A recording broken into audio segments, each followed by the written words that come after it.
Faites pétiller votre tête et votre cœur avec l'émotionnel. Bienvenue sur le premier épisode de cette thématique, le 13e épisode du concept de faire pétiller sa vie. N'oublions pas que les petites émotions sont les grands capitaines de nos vies et qu'à celles-ci, nous obéissons sans le savoir. Citation de Vincent Van Gogh. Les émotions, quand il y en a trop, ça pique. Quand il n'y en a pas assez, c'est fadasse. On a tous fait l'expérience d'un trop-plein émotionnel, ou même d'un manque émotionnel. Nous avons tous soit vécu, soit connu quelqu'un qui souffrait de dépression, d'hypersensibilité, d'hyper-émotivité. Nos émotions nous ont tous joué des tours dans notre vie, non ? Nous avons tous eu l'impression, à un moment donné ou à un autre, que nous ne contrôlions plus notre corps, ni même notre tête, car on était submergé par ces émotions. J'ai rencontré beaucoup de personnes dans mon parcours professionnel, victimes de leurs émotions. Victimes, oui, car ces émotions étaient mal vécues, mal gérées. Victimes aussi pour certains, car c'était source de problèmes relationnels, de problèmes de communication, de problèmes affectifs. J'en ai fait moi-même l'expérience, comme tout à chacun. Alors j'ai voulu comprendre et surtout savoir ce qui se passait réellement dans notre corps lorsque ces émotions apparaissaient. Et ça, afin d'apprendre à agir sur ces émotions, sur la chimie de mon corps et de vivre une vie pleine de sens et d'émotions positives. Alors je vais vous expliquer ce que j'ai appris et comment j'accompagne les personnes lors des séances ou des coachings. Le but, c'est de vous permettre de mieux vous connaître et surtout de vous donner la possibilité d'agir pour faire pétiller votre vie. Alors oui, il existe plein de méthodes, de techniques émotionnelles, voire même des compléments alimentaires pour nous aider. Je parlerai de certaines que je connais et que je pratique. Mais alors pourquoi ces méthodes fonctionnent-elles, tout en étant différentes ? Je pense par exemple à la méditation, à l'énergétique, à la sophrologie, mais également aux fleurs de Bach, voire même à certains médicaments comme les antidépresseurs. Quel est le point commun ? Comment agissent-ils ? Tout part de notre cerveau. C'est dans votre tête. On est nombreux à l'avoir entendue, celle-là, non ? Cette raison, cette cause qui est responsable de notre mal de vivre. Alors oui, ça part de notre cerveau. Mais ça ne veut pas dire que c'est volontaire et qu'il suffit d'agir sur notre propre façon de penser que tout va s'améliorer du jour au lendemain. Et même si c'était le cas, comment on fait ? Petit rappel anatomique pour commencer. Notre cerveau est composé de plusieurs zones. Il y a le cerveau limbique, le reptilien, le cortex frontal et le cortex préfrontal. Nous allons nous intéresser au cerveau limbique, celui qui est formé de l'amygdale et de l'hippocampe. C'est le cerveau de l'instinct, de l'émotion. C'est là où les choses sont décodées par les instincts fondamentaux, comme la peur, le besoin de s'alimenter, de se battre, de se reproduire.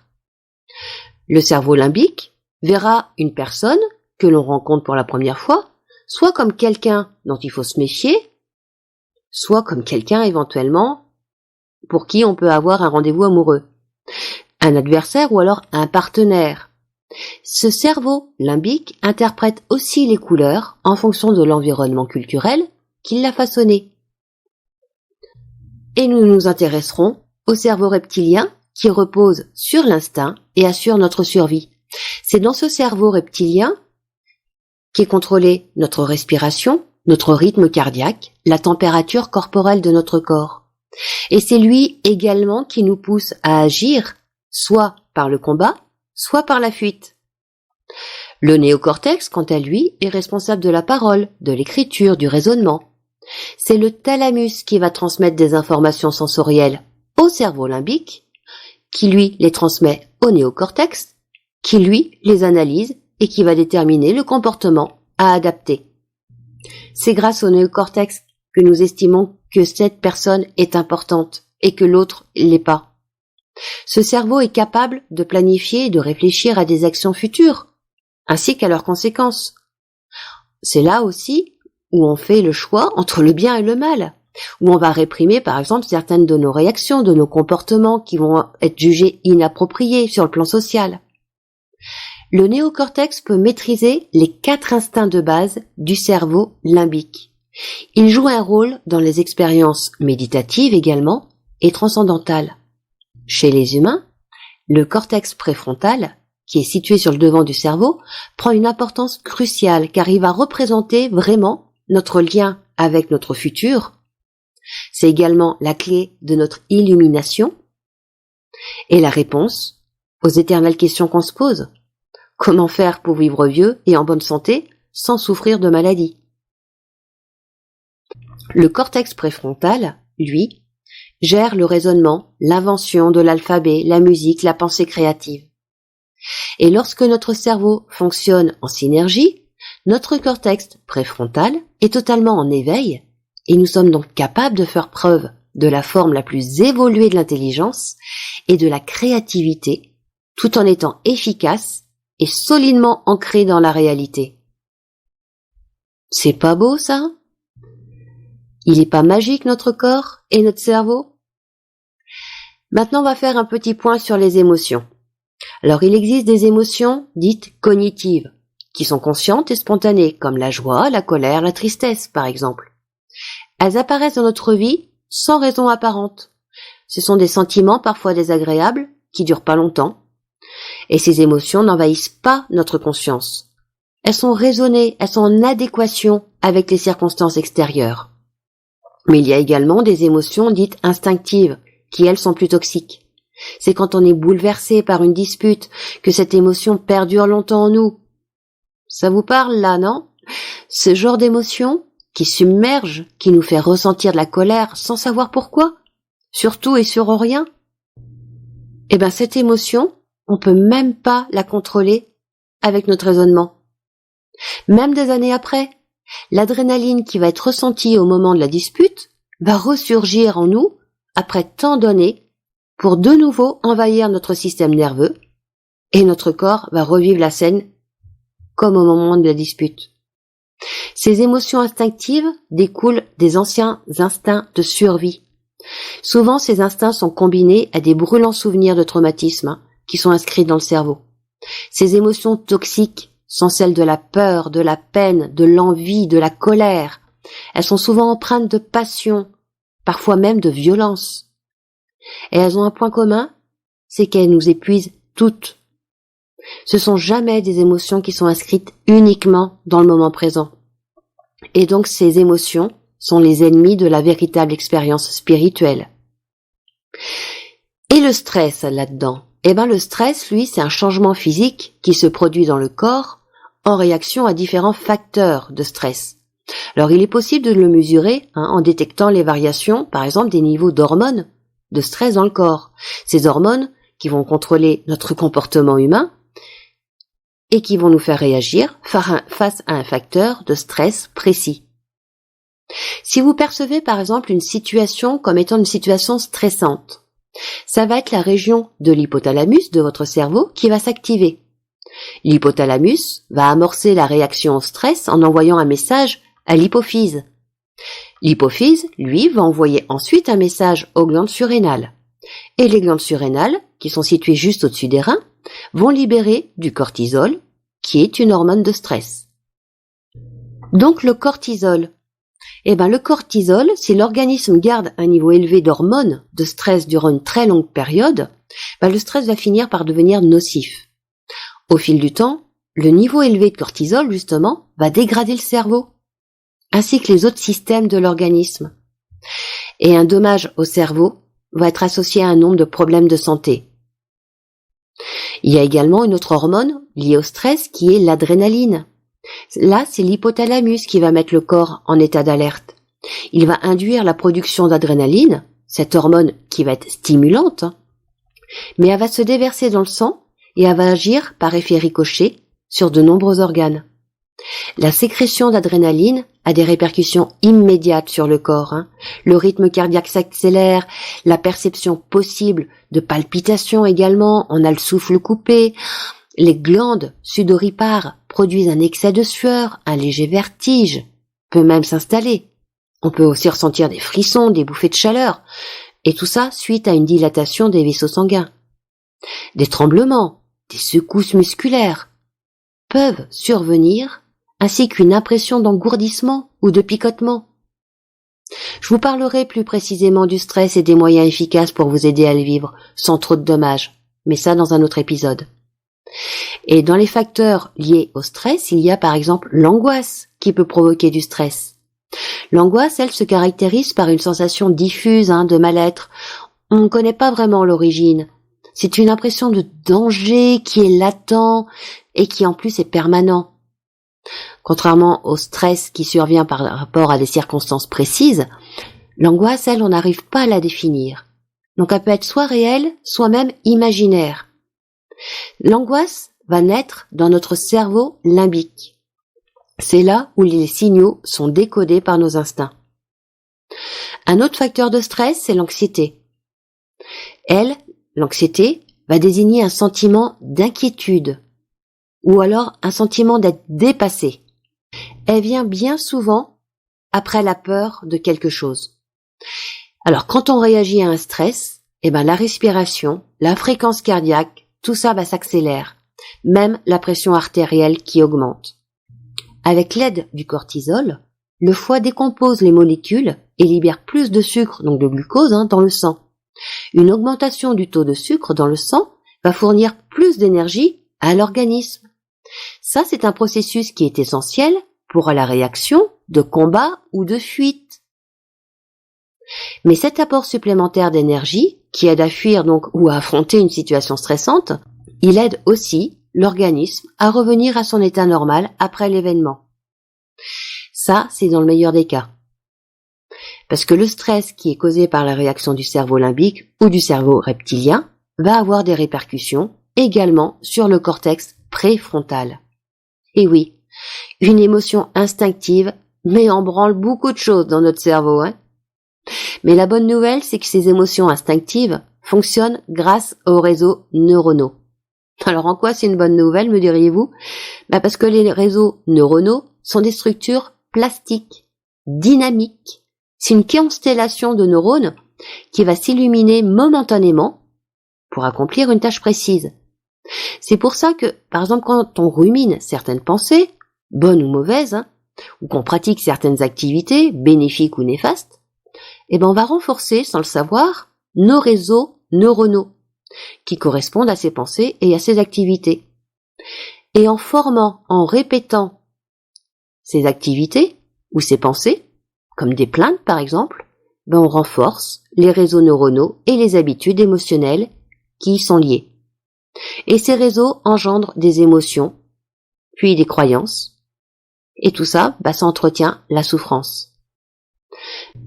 Du coup, chaque fois qu'une situation ressemble, ne serait-ce que très très légèrement, à un événement qui est douloureux et qui vient de notre passé, il y a comme un signal d'alarme qui va retentir dans notre cerveau.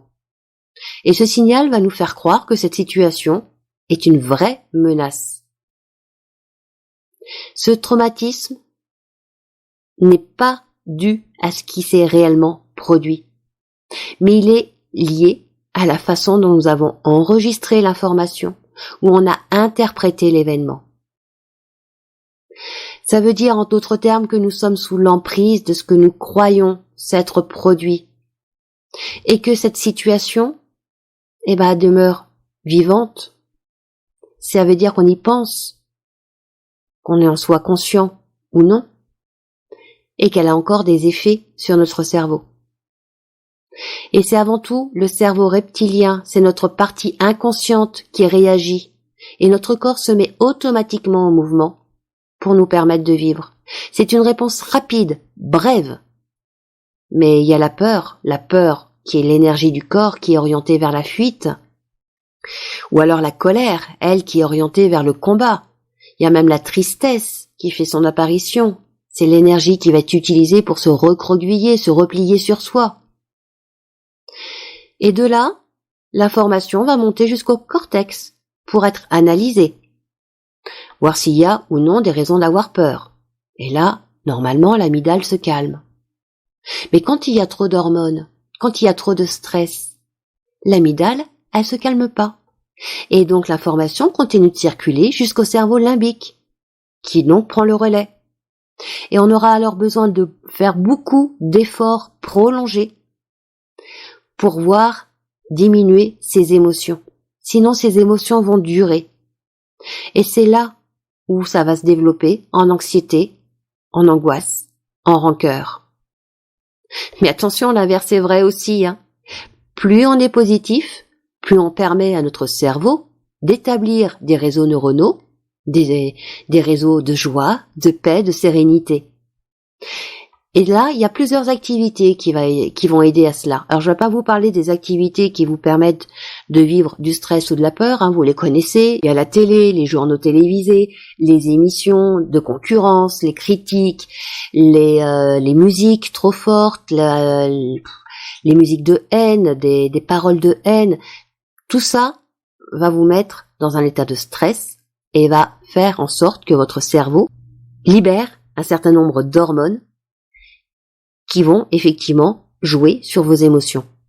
Mais il y a également des activités plus saines, on va dire, qui vont vous permettre d'avoir plutôt des émotions positives. Et ça, sur du long terme. Donc il y a la relaxation, la respiration, la méditation. Il y a tout ce qui va être activité physique également. La stimulation intellectuelle. Des techniques de thérapie comportementale et cognitive. l'EFT, pour déprogrammer notre cerveau et nos croyances, par exemple. J'y reviendrai dans un autre épisode. Il y a l'énergétique pour stimuler les chakras, pour nettoyer les corps subtils qui ont été impactés par l'événement d'origine. Et il y a également la nutrition. Alors, petite précision, il ne s'agit pas de choisir une méthode parmi toutes celles-ci, hein. Pour moi, l'humain est holistique, donc il a plusieurs dimensions. Donc il faut pouvoir agir aussi bien sur l'énergétique, que sur le cerveau, que sur le corps pour dompter les émotions. D'où le concept de faire pétiller sa vie, hein, avec ces 3 thématiques. C'est comme ça également que j'organise mes coachings. Donc vous n'avez pas d'autre choix que d'accepter ces émotions, les reconnaître, les ressentir, et ce, avant qu'elles ne vous envahissent. Cerveau, émotions, c'est plus clair pour vous maintenant, j'espère, hein? Alors je vais vous parler brièvement des hormones qui sont sécrétées dans notre corps lorsqu'il y a des émotions. Et ces hormones jouent également un rôle inverse, c'est-à-dire trop de telle hormone en nous va avoir comme répercussion telle émotion, sans passer par la case cerveau. Aïe, là ça se complique. Dans les hormones, nous avons les oestrogènes, la testostérone, le cortisol, l'adrénaline, l'hormone de croissance également. Ces hormones agissent comme des messagers chimiques dans notre corps. Elles sont sécrétées par diverses glandes et font partie du système endocrinien pour permettre à notre organisme de s'auto-réguler. Ces hormones régissent les glandes thyroïdes, les glandes surrénales, la glande pituitaire, les ovaires, les testicules, le pancréas.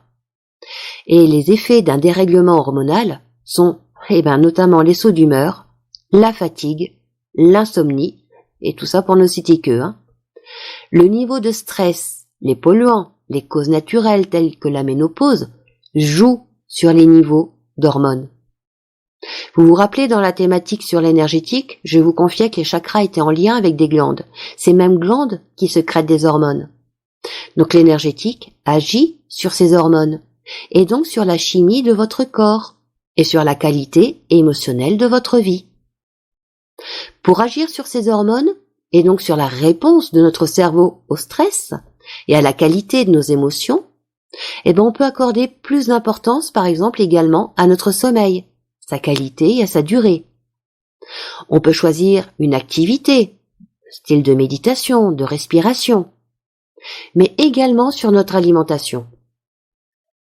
Vous savez maintenant agir pour avoir une alimentation saine, donner à votre corps les nutriments essentiels, les vitamines, les oligo-éléments, comment combattre l'acidité de votre corps. Si vous avez besoin d'une petite dose de rappel, écoutez la première saison, faire pétiller son assiette avec la nutrition. Mais revenons à notre cerveau et aux émotions.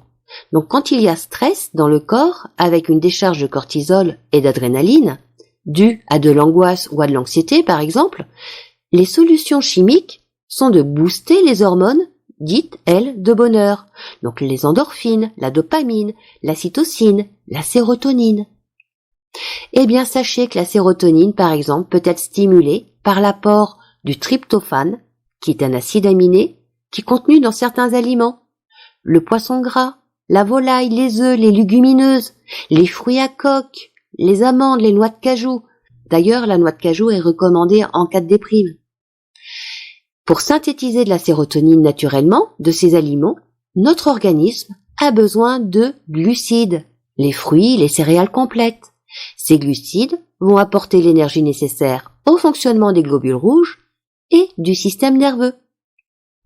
Pour aider votre cerveau et vos fonctions cognitives, petit rappel de la saison 1, pensez oméga 3, vitamine B, vitamine D et oligoéléments.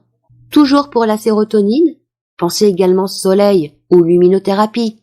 Ces rayons permettent la synthèse de la vitamine D, l'un des cofacteurs de la synthèse de la sérotonine. Le sport également permet d'augmenter votre sérotonine, parce qu'une activité sportive régulière favorise la production des enzymes qui permettent la fabrication de sérotonine à partir du tryptophane. Vous voyez donc que cette fameuse prémisse de manger, bouger est très importante pour booster notre système nerveux. Le stress, lui, vous l'avez compris, nuit à la sécrétion de sérotonine. Donc combattez le stress par des activités de méditation, de respiration, de massage, pourquoi pas. Certaines plantes ont également des principes actifs pour aider à augmenter la sérotonine naturellement. Par exemple, la griffonia, elle va contenir du 5-HTP, des antioxydants, des vitamines, des minéraux. Mais il y a également des aliments tels que les bananes, le saumon, les noix, encore une fois, les œufs.